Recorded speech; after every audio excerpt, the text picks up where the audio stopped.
This is my very first video face-to-face. It's a little scary, but I hope it goes well. Thank you for being here. Hi everyone, I'm Jimmy. I am here today to talk about a trait that a lot of us have called highly sensitive person trait. And I'm using this book, The Highly Sensitive Person, by Dr. Elaine Aron. And I have read this book twice through, and now I'm reading it once more because I'm just at a different stage in my life now. I am a 60-year-old retired mother of 4, and I have no medical experience. So let me just put that out there. But I do have a lifetime of living with this trait.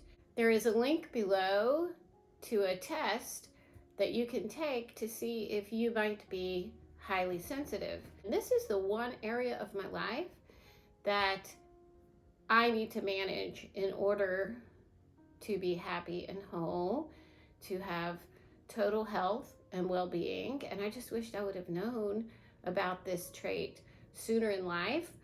But Elaine Aron did her scientific studies with her peers and summaries back in 2012. So that's when it first all came to light. This trait is healthy, it is innate, and it is normal. So it is a trait that we are born with, like green eyes and brown hair.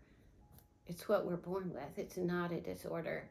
And new studies continue to be published. I've left a link below to the HSP person website. And also there's a link to studies that are published by the US government. I'll leave that link below. Sensory processing sensitivity is the scientific name given to highly sensitive person trait. And it is not the same as sensory processing disorder. This is not a disorder. Uninformed people sometimes jump to conclusions and they wrongly label this as a disorder. It is not, it is not, it is not. It is not a disorder. Are your brown eyes a disorder? Nope. So it's a trait like that. And if embraced and managed, it can be a superpower and it can have many benefits. Another thing it is not introversion. Even though, 70% of highly sensitive people are introverts. So 30% are extroverts. But this trait is not introversion, even though it mimics it. And the majority of the people that are HSP are introverts. And it's also not neuroticism. There's a quote in the book: high sensitivity is not the same as introversion or neuroticism, professional jargon for a tendency to be depressed or excessively anxious. But HSPs with a troubled childhood are more at risk of becoming depressed, anxious, and shy than those who are not highly sensitive with a similar childhood. But those with good enough childhoods were no more at risk than others, and there was some indication, and there have been more since, that they are perhaps slightly healthier and happier than those without the trait. When we experience negative emotions, it's worse than normal. When we experience good emotions, positive emotions, it's better than normal. So we have the capacity to experience things more fully, or we experience everything at a deeper level. This has been proven in scientific studies that the brain is more highly activated in the insula. Studies show this, and the insula is a part of the brain that processes the complex executive functions, and including sensory, emotional, decision-making, even physical things like when your body adapts to being cold and it revs up your metabolism and pumps your blood more. Even that is controlled by the insula. And so the insula in highly sensitive people, as studies show, lights up a lot more than 80% of the population that's not HSP.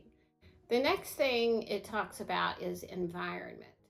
Environment matters, and also the level of stress that we live under has a huge factor in the management of this trait. If we have a nurturing and calm atmosphere, we are actually more productive.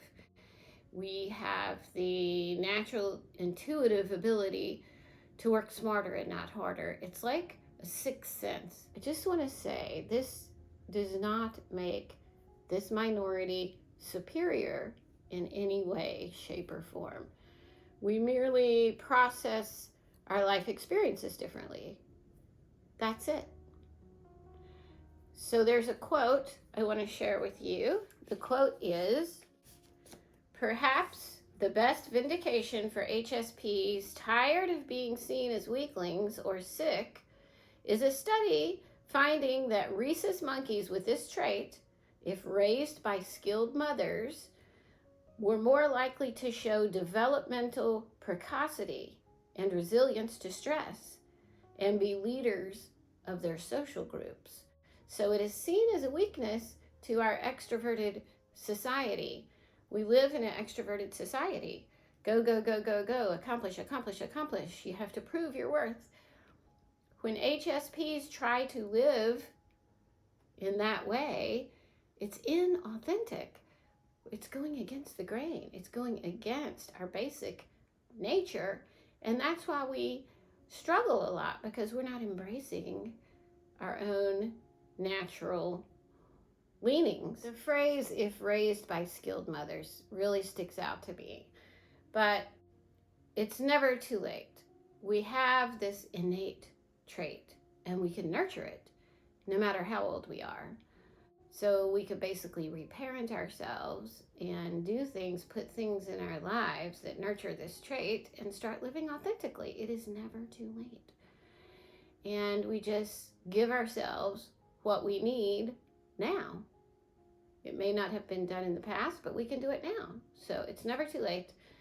And it's just more work for some than others because of our foundation, because of our childhood and the things that were ingrained in us, our atmosphere. I, for one, I'm not, oh, don't scratch my chair. No, no, no. No, no. You have a scratch post right over there. You go scratch that. Molly. No, now you're jealous, huh? Kitty drama. But I, for one, am not going to miss out on the opportunity to live a rich, full life, even now in my 60s. It is possible. I feel like I'm happier now than I've ever been, just because I am embracing my authenticity and living the way that I need to live with this trait. It has just opened up everything and explained so much of my past experiences. Life can be good. Life is good. And so it is. Let's see. Still going over the author's note. This could take years. So much juicy information in here. So one thing is, what makes us different? Well, an interesting fact is many species, like over 100, I mean, and this was like as of 2012, over 100 species have an HSP minority. There's another quote I want to share from page XIII. And that quote is, "The minority that has inherited it has adopted a survival strategy of pausing to check, observe, and reflect on or process what has been noticed before choosing an action. Slowness to act, however, is not the hallmark of this trait," which people can mistake it for that. It says they can react to a danger or opportunity faster than others, and for this reason, the most basic aspect of the trait, which is depth of processing, which I want to go into next week, has been difficult to observe. It's difficult to observe without knowing about it. When someone paused before acting, others could only guess what was happening inside of that person. Often HSPs were thought to be inhibited, shy, fearful, or introverted. And some HSPs accepted those labels. Others knew that they were different, but they hid it and adapted, acting like the less sensitive majority, acting like the extroverts. And that's totally me, especially growing up. I was a very shy, scared child. I cried all the time. My sisters used to call me a crybaby, and I'm just going to be crying my whole life. But I was just, I didn't know it then. I was highly sensitive and taking in so much, and I had a very chaotic childhood, a lot of stuff going on, violence, just, very dysfunctional, raised by a single parent. That's a whole different story.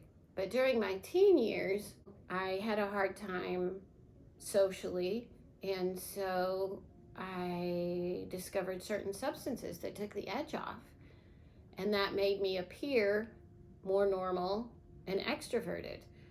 And that's how I coped with it. That's what I knew. That's how I did it.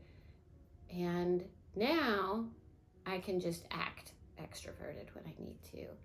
A lot of people think I'm an extrovert when they first meet me because I am outgoing and I laugh loud and, I can talk and chat and blah, blah, blah.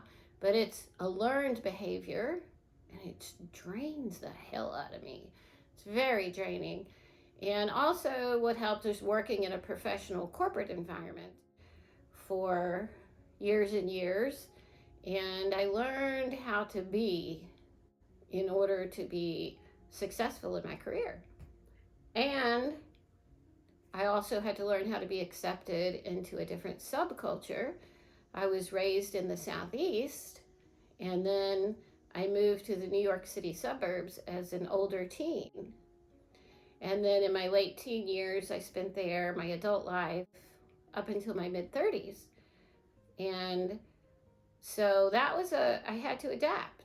Working in that environment and also having to adapt to the new culture, because it's a different culture. And I know it's not overseas, but it's still a different culture, all new people, different accents. I got teased all the time at first. So those changes, working in a corporate environment, moving to a different subculture and living there, all helped me to learn how to be in society. And speaking of work environments, HSPs make excellent employees because they're super conscientious and notice all the details. There's another quote in here that has to do with this. It's on page XXII, which is page 22. Oh, I hate Roman numerals. Why don't they just put the numbers? The quote is, HSPs felt more stressed than others by their work environment, but were actually seen as more productive than others by their managers. So there were studies done on this. So even though we feel stressed on the inside, like when I'm at a party and having to socialize and act extroverted, it's like I feel more stressed on the inside doing that, but I'm actually seen differently by other people. So even though we feel more stressed in our work environment, we're actually seen as more productive and get more things done, generally, according to the studies. But it is super draining, especially when we aren't aware of our trait and we aren't practicing self-care because we don't know about it, so how can we? Growing up, sometimes children are forced to adapt and they use that as it's a survival skill. So use their HSP traits for survival a lot of times because our senses are so heightened, which can be a real benefit. Dr. Aaron notes that sensitive individuals can sense a danger or opportunity that the others miss. And I use that ability a lot. Unfortunately, I had to, but fortunately I had the trait growing up. So that came in pretty handy. Another quote from the book, sensitivity or responsivity, as biologists also call it, involves paying more attention to details than others do. Then using that knowledge to make better predictions in the future. So that comes in very handy, and it makes great artists because we pay attention to all the details. It just comes naturally to HSPs. It's not like you're not trying to make yourself pay attention to things. So it can also be mistaken for perfectionism because we pay so much attention to detail, but it is not perfectionism. A well-meaning person in my extended family, not a doctor by the way, diagnosed me pretty much with perfectionism, and it's just an uninformed misconception. I even consulted my therapist on it. My attention to detail is because of the HSP trait that I carry. It's not perfectionism, it's totally different. So, and that was confirmed.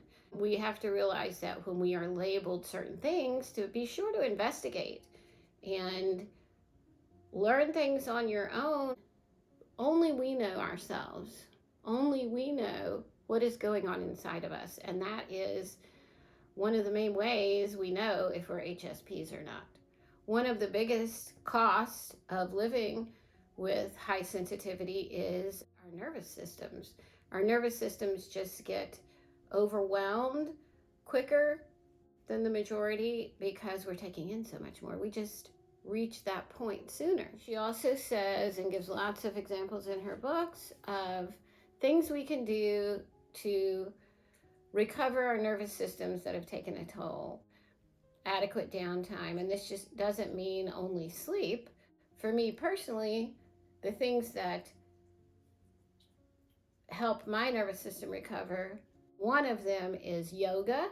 I do a deep breathing yoga routine. It's only 20 minutes, but she focuses on your breath, and that's the secret of stretching with yoga, is breathing while you're stretching, having your body be totally relaxed as you're stretching, and then that pulls apart the fascia, which is what holds the muscles and the bones together. And so it pulls that and releases all the toxins. But if you're tensed and uptight, it won't. My husband hurt his back with yoga, and he'll never do it again because he was like, okay, I gotta do this. I can do yoga. And he gets all, trying to, physically do it. And that's just not how it's done. It's you relax into it. Totally different approach. So yoga helps me greatly, and also slow walks in nature, not to get my heart rate up, not for cardio, and I do things for that other times, but for recovering my nervous system, slow walks in nature. Have my phone or my camera with me, and I notice the leaves trembling in the wind. I look for treasures, birds, anything. I'll watch a bug climb up a tree and see where he's going, and taking the scent, smell the pine needles, watch the water floating by, all those things. It's shown that HSPs are very impacted by nature in a positive way. So that's another one. So yoga and stretching, slow walks in nature, and meditation is a good one. Prayer and meditation. Just anything that brings down your nervous system. Some people like warm baths. I usually have tea time in the afternoon where I get herbal tea and take at least half an hour to just sit with my tea. Usually I have nice, relaxing music on in the background. A nice book, maybe a book of poetry, maybe my planner, just to breathe from my belly and think about my day and just be in the moment. Not really think about my day, be in the moment. That helps to restore my nervous system. So coming to a close for today, I don't want this to be too long. HSP is in our genes. It's an inherited trait. HSP is a category, not a dimension, as she mentions in her book. Either you have it or you don't. The end. And the research continues. Our trait is not an illness. It's not a flaw. So that's the main point. Those are the main points. There's a quote at the end of the author's note that I would like to read before closing. And it is, "It's what's going on inside, out of sight, that most clearly sorts the highly sensitive minority from others. Thank goodness for these new ways of doing brain research that show these differences. And for all of you who have stepped forward and said, yes, that's what goes on inside of me too." That's what she ends the author's note with, and she says that we should celebrate. So happy celebration. So next video, I'd like to go over the acronym DOES, DOES, and that's the acronym that Dr. Aaron has come up with to describe highly sensitive: depth of processing, overstimulation, emotional reactivity, and empathy. And the S stands for sensing the subtle.